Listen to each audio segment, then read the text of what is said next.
이번에 이제 여권 이슈로 좀 넘어가 보겠습니다. 전당대회를 앞두고 대통령실과 안철수 후보가 크게 충돌하는 모양인데요. 요즘은 여당 지지하시는 분들도 한숨을 내쉬고 하십니다. 어떻게 보십니까? 사실 현장에 가보면 국민들의 그 따가운 시선을 느낄 수 있습니다. 예. 한 측면을 보면 좀 안타깝다 이런 말씀을 드리고 싶고요. 또 다른 한 측면을 보면은 그 안철수 후보가 대통령을 직접 상대해 놓고 윤안연대라든지 윤핵관이라든지 또 대통령실이 선거에 개입했다든지 이러고 대통령을 직접 겨냥하니까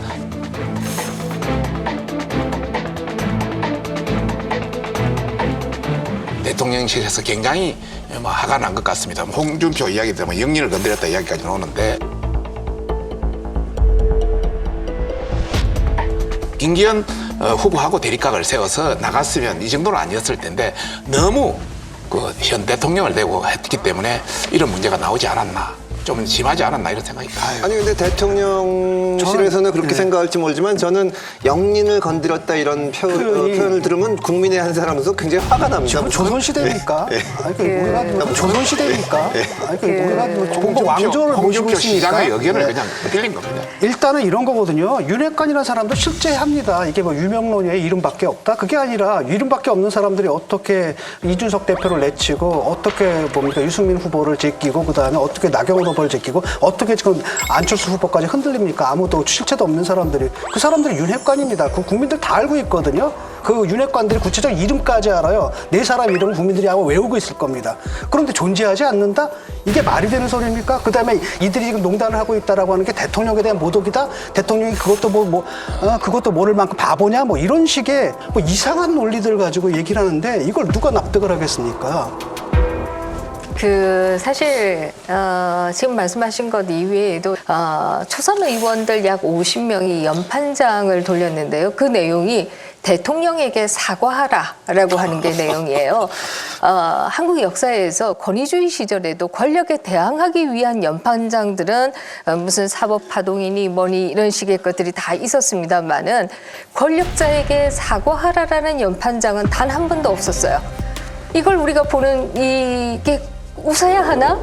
열받아야 하나? 정말 알 수 없는 장면이다 라는 생각을 했습니다. 그 50여 명 가운데에는 선관위 위원이 또 2명이 있었습니다. 중립성이 생명인데 이분들이 나서서 나경원 의원에게 사과하라라고 하는 연판장에 사인을 했고 그 결과 이 선거위원을 사퇴한 것으로 알고 있습니다. 더 코믹한 게 남아 있어요. 강원도로 여행을 간 나경원 의원을 초선 의원 10여 명이 찾아가서 우리를 이해해달라. 아니 그렇게 사과를 하라고 난리를 쳐놓고 또 찾아가서 이해해달라고 하는 것은 무엇이냐. 정말 볼 수 없는 장면을 우리가 요즘 계속 보고 있구나 하는 생각을 할 수밖에 없고요. 이번 사건을 통해서 뭐냐면 이게 일시적인 일탈 이런 게 아니라 아예 그 정당 민주주의 전체가 다 파괴가 돼서 사실 전체주의 정당으로 가고 있는 거고 그다음에 뭡니까 나경원 찾아가가지고 악수하고 손 잡는데 나경원 의원 그 얼굴 봤습니까?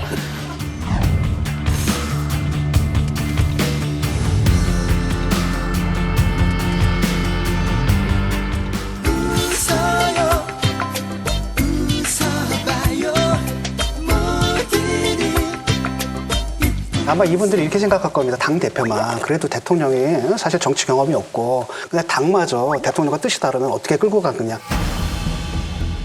이번 한 건만 우리가 무리를 해서라도 어떻게 당대표만은 좀 대통령이랑 같이 갈 수 있는 사람을 뽑자.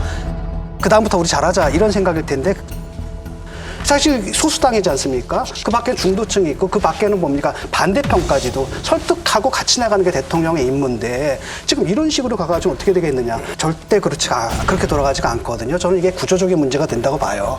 제가 말씀드리고 싶습니다. 전반적으로 매끄럽지 못했다. 이건 분명히 인정합니다.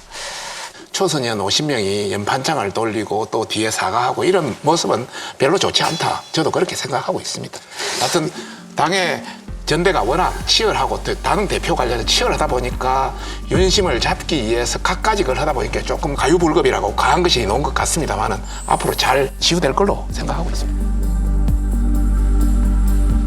나경원 의원한테 일어났던 일이 지금 안철수 의원한테 이어진다고 보는데요. 이제 사실 얼마 전에 안철수 의원이 한 거를 물러났거든요. 내가 유난연대라는 거 안 쓰겠다. 안윤연대라고 저는 쓴 적이 없습니다. 유난연대라고는 썼습니다만 제 의도는 윤 대통령님의 국정과제를 정말 충실하게 그리고 또 존중하면서 실행에 옮기겠다는 그런 뜻이었는데요. 네. 나쁜 표현이라고 그렇게 생각하신다면 저는 쓰지 않을 생각입니다. 더 이상 후보들이 대통령이나 대통령 비서실을 의도적으로 끌어들이는 일이 없었으면 좋겠다라는 뜻으로 이야기를 한 거고.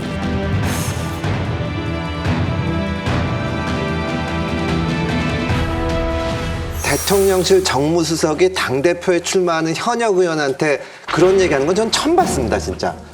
그러면 이제 문제는 뭐냐면 안철수 의원 입장에 생각했을 때 이러다가 전당대회에 나가면 되기가 어렵겠다, 첫째. 이렇게 전방위적으로 몰매를 주는데 또 만약에 그걸 뚫고 어렵사리 당대표가 되면 내가 당대표로서 제 역할을 할 수 있을까? 이러다 보면은 안철수 의원도 나경원 의원과 비슷한 길을 걸을 수도 있지 않을까요? 저는 뭐 그렇지는 않을 것이라고 보고요. 왜냐하면 안철수 대표 입장에서는 어쨌든 이 선거에서 지금까지는 이런 것이 전혀 없다. 이런 생각을 하게 되고요. 오히려 지금 여론조사들을 보면 안철수 대표의 지지율이 굉장히 높습니다. 1, 2위를 다투고 있어요. 이 얘기는 안철수 대표로서는 맞음으로써 우리가 윤석열 대통령이 맞으면서 사실 성장했습니다. 그것과 마찬가지로 오히려 맞으면서 지금 성장하고 있는 것이다. 그렇기 때문에 때리는 사람들은 조심해야 된다. 이거 잘못 때리면 더 키우는 것이다. 이것을 좀 알아야 된다라는 생각을 저는 하게 되고요. 이렇게 봐야 되거든요. 그러니까 뭐냐면은 지금 상황이 어떠냐면은 이준석, 유승민, 그다음에 나경원, 안철수 하나를 제거하잖아요. 그럼 이게 제거가 되는 게 아니라 그게 다른 사람한테 옮겨가거든요. 그러니까 안철수 의원도 안 나오다가 나경원 딱 하니까 바로 올라가잖아요. 이번에 안철수를 제거하게 되면 그게 누구한테 가냐면 내가 볼 땐 천하람으로 가거든요. 그건 뭐냐면 어떤 상수가 분명히 있고 그 상수, 그 민심이라는 게 있는 겁니다. 당 지지층의 민심. 그 민심의 본질은 바로 뭐냐면 윤핵관은 아니다라는 거예요. 저 사람 절대 안 된다. 그리고 그 사람들의 윤핵관은 없다는데요? 그러니까 없는. 그러니까 그 사람들은 아니다라고 평가가 되기 때문에 여기에 대한 반감들이 그 표심으로 때로는 나경원에 붙었다가 그 다음에 안철수로 붙었다가 그 다음에 또 이제 천하람 붙겠죠. 이렇게 옮겨다니는 이 민심의 준엄함을 알아야 됩니다. 안철수 후보가 제2 나경원이 될 수 있을까? 전반적으로 결론은 아니다. 저는 그렇게 말씀드리고 싶고요. 이 안철수 후보는 지금 현재 로우키로 가고 있습니다. 대통령에 대해서 유난연대 안 쓰겠다. 윤핵관 표현 안 쓰겠다. 이래서 아주 바짝 엎드려서 전반적으로 지금 조용한 동중정을 하고 있는 상태고요. 또 안철수 그 진영의 입장에서 보면은 지금 여론조사에서 본인들이 앞서가는 경우들이 많이 있습니다. 앞서가는 사람이 너무 격렬하게 이 전투를 많이 벌 필요도 없다. 투쟁보다는 이 정책이나 이념 이런 쪽에 어떤 메시지를 내서 어떤 분위기를 휘어잡겠다 그렇게 나가는 거 있는 것 같고요.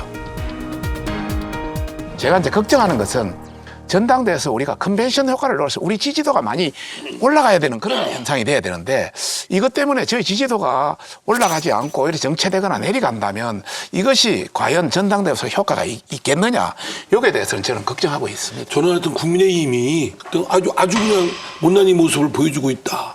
우선 국정 운영에 회방꾼 안철수 의원을 그렇게 지칭하는 거죠. 적이란 말까지 쓰더라고요. 그래서 이제 신평 변호사가 안철수 의원이 당대표가 되면 탈당을 할 것이다. 신당을 창당할 것이다. 이런 얘기를 아예 여러 매체에서 했단 말이에요.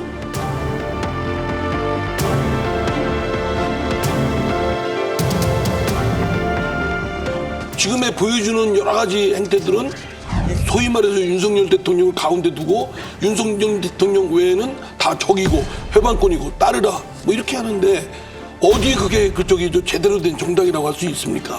더불어민주당은요 국민의힘 윤석열 대통령이 말씀드렸지만 희망의 등대입니다. 예? 우리가 무슨 짓을 해도 아유 저 국민의힘보다 낫다 또는 윤석열 대통령보다 낫다 이렇게 가시니까 우리도 대호각성하고 개가천선하는데 골몰해야 되는데 까마득히 잊어먹고 지금 헛발질하고 있잖아요. 한국 정치가 레벨업 업그레이드 해야 되잖아요. 이렇게 국민의힘의 그런 자세가 계속 일관된 모습이 보여지면 저희 당도 그거 못된 것만 배워요. 서로 민심이 싸늘합니다.